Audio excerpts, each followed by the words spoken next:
8:30. Me da mucho gusto recibir aquí en el estudio de Grupo Fórmula a Carlos Bravo Regidor, analista político, escritor y bueno, pues muy buen amigo. ¿Cómo estás, Carlos? ¿Cómo estás, Azucena? Es un gusto estar aquí contigo. Creo que es mi primera vez. Es tu primera vez. Aquí en tu noticiero y me siento un poco como con el libro donde pasé de tener conversaciones con los autores a través de sus páginas a poder conversar abiertamente con ellos. Siento como que como radio escucha tuyo. Hoy me estoy graduando y estoy pudiendo conversar aquí contigo. Oye, está súper interesante este libro. Mira, primero, la portada, que es una pintura, Sí, ¿no? sí. La portada es como muy angustiante, ¿no? El título es Mar de Dudas, conversaciones para navegar el desconcierto, Carlos Bravo Regidor. A mí me llega y te lo agradezco mucho, y lo primero es que me angustia la portada. ¿Por qué elegiste esta portada y de qué trata en general el libro, Carlos? Mira, el libro son 14 conversaciones con pensadores y pensadoras contemporáneos a propósito de distintos temas de actualidad, la crisis del liberalismo, de la democracia, El populismo, las nuevas derechas, ¿no? La desigualdad, la evolución del capitalismo, ¿no? Pero bueno, la portada la escogimos entre mi editor en Grano de Sal, Tomás Granados, y yo, porque nos parece que la portada de alguna manera ilustra un poco la sensación o el ánimo que inspiró el libro, ¿no? Esta sensación de que el mundo ha cambiado mucho, muy rápida y muy profundamente. Que no alcanzamos a... Y nuestra capacidad de habernoslas con ese cambio, pues no va tan rápido, sí, ¿no? La pintura es de un pintor francés que se llama Gustave Courbet y se llama El Desesperado. Y tiene la peculiaridad que de hecho es un autorretrato. Mira. Sí. Y entonces, bueno, pues nos pareció que era una manera de, ahora sí que avisarle a los navegantes, pues más o menos a qué mar de dudas se estaban metiendo. Todos nos hemos sentido así en uno u otro tema, ¿no? Empezando por la tecnología, por ejemplo. Sí. O sea, de pronto despiertas y no, pues ya no es esa red social, es otra, Sí. y ya no es este aparato, es otro. Entonces, pues por supuesto que estás desesperado y no puedes, después de ello, incluirte en la conversación. No logramos ensamblarnos del todo con los cambios tan rápidos, incluido también incluso en la política, por Sí, supuesto. sí. Vi ahí ¿cómo era una charla ficticia con Aristóteles? Sí, esa es en la muy... conversación con la escritora turca Eke Temelkuran. Ella se imagina cómo sería una charla entre un populista y Aristóteles. Ajá. Y pues yo la cito porque me parece una gran introducción a la obra de ella, ¿no? Y además la lees y dices, pero por supuesto, o sea, por supuesto que sí identifico a alguien. Yo creo que tú tienes varias de esas a la semana, Azucena. Fíjate, vamos a leer, ahorita la ubico en qué página está, pero me pareció pues muy reveladora. Aquí está, página 289. ¿La leemos o qué? ¿Cómo ves? ¿Sí? ¿Qué papel quieres hacer tú? Tú eres Aristóteles. Yo Aristóteles, Órale. por favor. Fíjate, dice, lo primero que leí fue una de esta autora, Eke Temelkuran. Temelkuran, fue una conversación imaginaria entre Aristóteles y un populista. Yo soy Aristóteles, Azucena, y Carlos Bravo Regidor es el populista. Todos los humanos son mortales. Esa es una afirmación totalitaria. ¿No cree que todos los humanos son mortales? ¿Me está interrogando? ¿Solo porque nosotros no seamos ciudadanos como usted, sino gente, ya somos ignorantes? ¿Es eso? Puede que lo seamos, pero sabemos cómo es la vida real. Eso es irrelevante. Por supuesto que para usted es irrelevante. Durante años usted y los de su clase han gobernado este lugar diciendo que el pueblo es irrelevante. Por favor, responda a mi pregunta. El pueblo real de este país piensa de otro modo. Nuestra respuesta no se encuentra en ningún papiro elitista. Demuéstrelo. Demuéstreme que todos los humanos son mortales. ¿Lo ve? No puede demostrarlo. Está bien, lo que nosotros entendemos de la democracia es que todas las ideas pueden verse representadas en el espacio público y todas merecen igual respeto. Los dioses afirman... Eso no es una idea, es un hecho, y aquí estamos hablando de humanos mortales. Si por usted fuera, mataría a todo el mundo para demostrar que todos los humanos son mortales, como lo hizo su predecesor. Eso no conduce a nada. Por favor, termine de exponer su pensamiento porque yo tengo otras cosas importantes que decir. Todos los humanos son mortales. Sócrates es humano. Tengo que interrumpirle. ¿Perdón? Bueno, tengo que hacerlo. Hoy en día, gracias a nuestro líder, está perfectamente claro quién es Sócrates. Sabemos muy bien quién es Sócrates. Ya no puede seguir engañándonos sobre ese malvado. ¿Bromea? Para nosotros no es ninguna broma, señor Aristóteles, aunque para usted pueda hacerlo. Sócrates es un fascista. Mi gente finalmente ha comprendido la verdad, la auténtica verdad. Al final, el perro enseña los dientes. Ya no pueden seguir engañando a la gente. Iba usted a decir, luego Sócrates es mortal, ¿verdad? Estamos hartos de sus mentiras. Está usted rechazando los fundamentos de la lógica. Yo respeto sus creencias. Esto no es una creencia, es lógica. Yo respeto su lógica, pero usted no respeta la mía. Ese soy el gran problema de Grecia. Bueno, ese soy el gran problema en muchas partes del mundo, ¿no? ¿Qué quieres que entendamos, que veamos los ciudadanos, los que leemos este libro, que es la verdad extraordinario, porque además está escrito como muy amable, ¿sabes? Entonces lo lees muy rápido y te engancha rapidísimo, porque muchas de las cosas que se escriben respecto al mundo o a la historia de la democracia, pues estamos viviéndolas hoy. Sí. Es como un círculo eterno, ¿no? de personajes políticos. ¿Qué quieres plasmar aquí? ¿Qué quieres que veamos? Pues mira, es curiosa la pregunta, porque la verdad es que estas entrevistas no las hice originalmente para hacer un libro. Esta es como la segunda vida de algunas de estas entrevistas. Algunas se publicaron antes en la revista Gato Pardo, otras las hice exprofeso ya cuando surgió el proyecto del libro. Y te puedo decir que sinceramente yo no tenía claridad al principio de a dónde iba esto, y fui adquiriendo la claridad sobre la marcha. Y te diría que lo que acabé yo aprendiendo de mi propio, lo que el libro me enseñó a mí, es que la incertidumbre o la duda no es un problema, es una condición consustancial a la existencia, a la vida de los seres humanos. No de todo estamos seguros. Exacto. El verdadero problema es cuando nos sentimos demasiado seguros. Y cuando empezamos a actuar como si no existiera la ambigüedad, la complejidad, como si las cosas no fueran a cambiar mañana. Para mí, escribir este libro no fue una manera de resolver mis dudas, sino más bien de aclarármelas, de nombrarlas, de ubicarme en ellas y de alguna manera poder habitarlas de una manera menos ansiosa y más productiva intelectualmente. Ahora, ¿qué nos genera esa seguridad? O sea, ¿qué genera en cualquier persona? ¿Qué genera en un político que cree que ya no hay nada más después de él o de ella? Sí. Que los ciudadanos están de su parte, pase lo que pase. ¿Qué puede generar esa seguridad? Mira, yo creo que la ansiedad de seguridad es en muchos casos un síntoma de intolerancia a la incertidumbre, a la ambigüedad o a la complejidad. La seguridad nos resuelve el mundo, nos lo simplifica, nos evita tener que lidiar con el maldito lío de que, bueno, pues hay muchas opiniones, hay muchas perspectivas, hay que hacer un proceso, hay que escuchar al otro. Es un lío y a veces uno se cansa porque lo que uno quiere es simplemente resolver su problema y seguir adelante.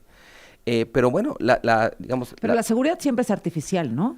Fíjate que eso es algo que yo aprendí escribiendo este libro. O sea, existen las verdaderas incertidumbres y las falsas certezas, ¿sabes? Pero a veces necesitamos, digamos, contarnos un cuento, estabilizar de alguna manera las expectativas.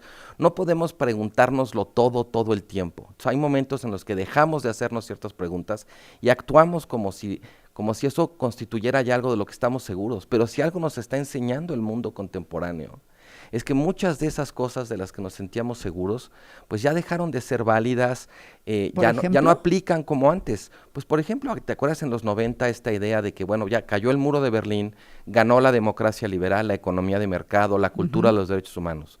30 años después, ¿dónde estamos?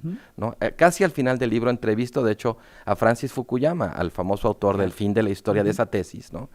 Y bueno, incluso él dice, pues sí, quizás fuimos demasiado triunfalistas, ¿no? Él sigue siendo un demócrata liberal, pero hoy digamos que es un demócrata liberal mucho más escarmentado, ¿no? Mucho más consciente de la fragilidad y de la dificultad respecto a cosas de las que él estaba hace 30 años absolutamente seguro. ¿Sabes con qué me pasa a mí? Con el feminismo. Hemos sido demasiado triunfalistas, las mujeres, en decir de alguna manera, ya estamos aquí, ya alcanzamos, ya pudimos, ya rompimos el techo, y no es cierto. Entonces, eso da una falsa seguridad a las mujeres, a todas las mujeres que cuando llegan a la vida real, pues se dan cuenta que era artificial. Entonces vienen todas las incertidumbres y todas las dudas de qué fue lo que pasó y cómo llegamos acá. Bueno, fíjate, la entrevista con la escritora norteamericana Rebecca Solnit, ella dice, el feminismo ha avanzado mucho y tenemos que contarnos la historia de esos avances, pero que contarnos esa historia no quiera decir que nos confiamos en que ya llegamos, porque todavía hay mucho trabajo que hacer. Exacto. Eso es lo que a mí me pasa cuando pienso en el feminismo o en las marchas. Siempre, por ejemplo, en las marchas de cada año, yo pregunto, bueno, ¿cuál es nuestra consigna? ¿Qué estamos peleando? Porque pareciera que se vuelve una celebración, entre comillas, de un logro que ya damos por hecho. Claro, solo un performance, ¿no? Y que está sucediendo y que tenemos que ir por más y hacerlo real y tal. Entonces, creo que a mí me pasa con el tema del feminismo, pasará con las dictaduras, con los gobiernos de derecha, con los gobiernos... Las certezas de la vieja izquierda también. O sea, nadie es inmune a esta, digamos, a la seducción de la falsa seguridad. Donald Trump vino a reconfigurar absolutamente todo, ¿no? Es un líder, estarás o no de acuerdo con él, pero es un tipo que tiene muchas certezas, ¿no? Demasiadas certezas y demasiadas seguridades sobre cómo proceder en el mundo. Es un síntoma de los tiempos también. Yo creo que los liderazgos como Donald Trump son anestesiantes, y anestesiantes en el peor sentido posible, porque no es que te anestesien para que dejes de experimentar el dolor, te anestesian para que no puedas nombrarlo y para que te sea cada vez más difícil resistirte a las políticas. A ver, cuéntame. Que él quiere. Pues mira, por ejemplo, todas estas cuestiones, todos estos liderazgos que se dedican a deslegitimar permanentemente a sus opositores o a quienes protestan, ¿no? No es que prohíban la protesta, pero se dedican constantemente a cuestionar la validez de quienes están protestando, de sus motivos, ¿no? Desincentivar. Claro, inhibir, ¿no? Y de alguna manera desmoralizar. No te derrotan porque te deprimen, te derrotan porque te desmovilizan. Fíjate, qué interesante. Y llega un momento en el que tal vez ni siquiera nosotros podamos ser capaces de identificar el dolor o que nos duele. Exacto. Y no lo podemos manifestar. Exactamente. Bueno, vamos a regresar contigo, ¿te quedas un ratito Por más? supuesto, Aquí encantado. está Carlos Bravo Regidor con su libro Mar de Dudas, Conversaciones para navegar el desconcierto. Regresamos enseguida. Y pues todas las versiones, ¿no, Carlos, de lo que pasó el sábado, que siempre hay un grupo de reventadores. O sea, siempre, digamos, en las marchas que recordamos, a lo mejor desde Peña Nieto, ¿no? Que bloque negro, que provocadores, etcétera, pues que ellos van a eso. Ese es el objetivo. La pregunta que nunca nos han podido responder es de parte de quién, claro, ¿no? Entonces hoy la presidenta le preguntan si fue Morena, pues obviamente iba a decir que no. Y a la oposición le preguntan, ¿fue la oposición? Obviamente van a decir que no. Y la autoridad no ha sido capaz de desplegar un operativo de inteligencia y dar con quien mueve los hilos. Aunque al final fíjate cómo tanto organizadores como gobierno terminan colaborando para desviar la atención del tema más importante de la marcha, que no es la violencia. La inmensa mayoría de la gente que marchó no fue violenta, pero hay un foco de violencia, como dices, pues, que siempre queda la sospecha de que se ha inducido y quién se beneficia y quién lo sembró, y luego ya hay como la segunda derivada, que entonces empezamos a discutir sobre ellos y no sobre la gente que sí se manifestó, y sobre todo sobre la legitimidad de las demandas, porque podrán haber sido señores, chavos, gente vinculada a la oposición o gente independiente o incluso obradoristas desencantados, pueden haber sido muchos, pero ¿por qué marchaban? ¿En qué contexto? ¿Qué están pidiendo? Ya no estamos hablando de eso, ahora estamos hablando del bloque negro, de la violencia, que quien lo sembró, ¿no? Oye, ahorita hablaba con uno de los líderes de los maiceros y dice justamente eso. Dice, pues es que con todas estas descalificaciones de la manifestación, pues nos inhiben, ¿no? Claro. Porque fíjate, en Guanajuato sí marcharon. Bueno, bloquearon algunas carreteras, pero en Guanajuato dejaron el paso libre en las casetas. Y aún así hay carpetas de investigación contra los manifestantes. Entonces, yo no acabo de entender cuál es el juicio o la vara con la que se miden las manifestaciones, porque aquella fue pacífica y de todas maneras hay carpetas de investigación. En esta hubo gente violenta y están detenidos, pero casi se miden igual. Sí, parece que al gobierno le preocupa más la violencia de una marcha en contra de la violencia que a los generadores de la violencia contra la cual tanta gente está marchando. Y ahora es lo que tú dices, hay una parte de la sociedad que todavía consume esta anestesia que le dan estos grandes líderes, como Donald Trump, por ejemplo. Sí, o sea, mira, al final aquí también a mí lo que me desmoraliza un poco, me saca de onda, te diría es, más allá de que estemos de acuerdo o no con ellos, las personas que están marchando son ciudadanos ejerciendo un derecho. No es que si son la derecha, los conservadores, el tío Richie, ya sabes, 10,000 cosas, no importa. El punto es, son ciudadanos marchando y tienen demandas legítimas. ¿O qué vamos a decir? ¿Que lo de Carlos Manso no era para tanto? ¿O como Carlos Manso era un partidario de combatir la inseguridad? Ah, no, es la mano dura. O sea, ¿en qué país habitan que se insisten en no escuchar lo que se está convirtiendo en un claro clamor social y que además no es de ahora? ¿Cuánto tiempo llevamos con este problema?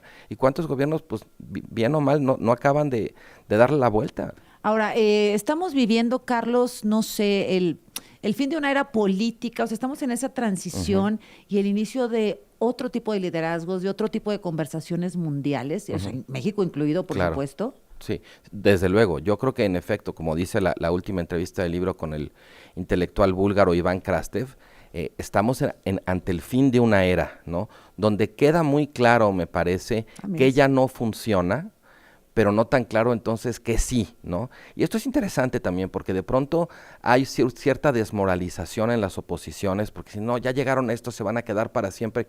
Lo mismo se decía en los 90, ¿no? De los que llegaron entonces, de los triunfalistas del fin de la Guerra Fría, que ahora pues quién sabe dónde están, pero ya no están, no eran tan invencibles ni se quedaron tanto tiempo. Igual le puede pasar a los de ahora también. Parte de este capítulo dice, creo, por ejemplo, que Trump dice sinceramente lo que piensa cuando afirma que va a detener la guerra en Ucrania en 24 horas. El problema es que no depende solo de él. Y si Trump impone altos aranceles, bueno, Trump es cierto, cree lo que dice y cree que es súper poderoso, pero les pasa a todos los líderes, incluido pues América Latina, ¿no? Claro. El asunto es pues cuando se topan con la realidad y tienen que entender que pues el mundo sigue siendo un lugar en donde nos tenemos que comunicar, que eso ya no hay vuelta para atrás. No, por supuesto. O sea, la integración no hay vuelta hacia atrás. O sea, lo que hay es un precio, ponerle un precio mayor a la integración. Pero yo creo que incluso el propio Donald Trump, que empezó disparando aranceles como misiles, se ha tenido que echar para atrás. Regresamos con el final de esta conversación, Carlos, y nos cuentas dónde podemos conseguir el libro, ¿sí?